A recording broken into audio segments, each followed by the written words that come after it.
This next tune was actually written by Carole King.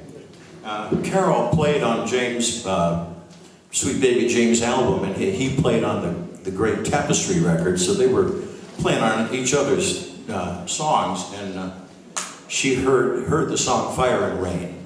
Okay. And there's a line in the song, Fire and Rain, that says, there were times when I could not find a friend. So she comes to James, she said, you've got a friend, you know, me.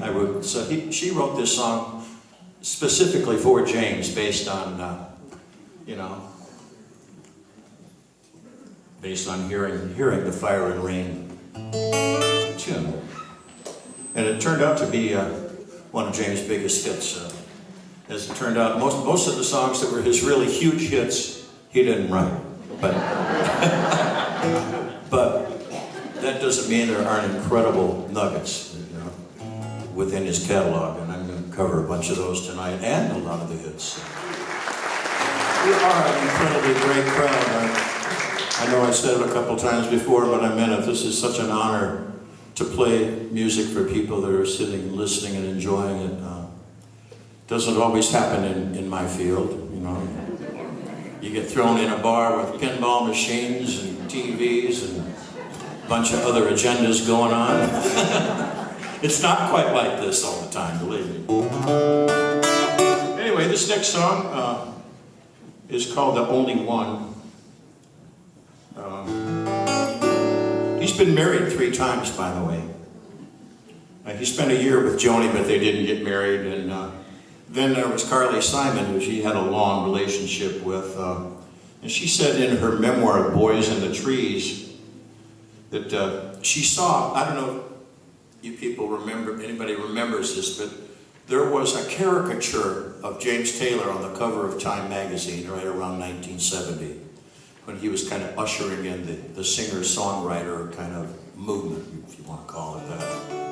Anyway, so Carly saw this picture of James on the cover of Time magazine, and she said to her sister, you know, I'm going to marry that guy. And all right, we're going to do a little How Sweet It Is. Who said that? Jackie Gleason. Does anybody remember Jackie Gleason? And away we go. How sweet it is. Used to love the Honeymooners. The next song I'm going to play for you was written by Carole King as well. And if you've ever seen there's a really cool video of Carole King and James Taylor together at the Troubadour.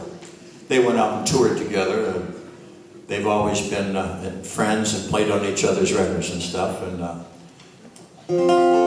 this was a song that she didn't really give it to him. This was an old song done by the Drifters. It's called Up on the Roof. James has his own little version of it, which I thought was pretty cool. One of the highlights of the concert. His concert. This is an odd song. It's called The Frozen Man, and I guess James saw this article in the National Geographic. Up in the Arctic somewhere, they found a man totally encased in ice who was frozen. Had been frozen for 100 years under the permafrost and everything, you know. And he didn't really read any more of the article, but that spurred the idea of what would it be like to have actually died and come back to life, and then you have people working on you to try and, you know, fix the collateral damage that had happened over 100 years of being frozen. So it's called The Frozen Man. As you notice in the beginning of the song, he says, my grandfather was a sailor, blew it off the water.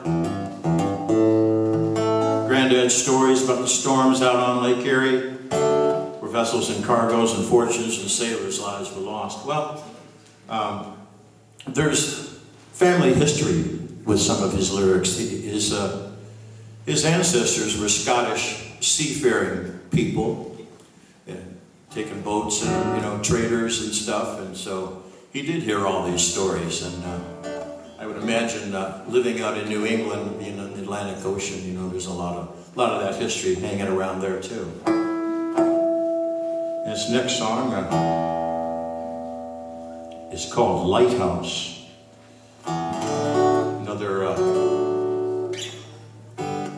Another seafaring theme, where he's kind of comparing himself to a lighthouse, standing all alone, but some people are looking for advice from him, and just because I might be standing here doesn't mean I won't be wrong this time.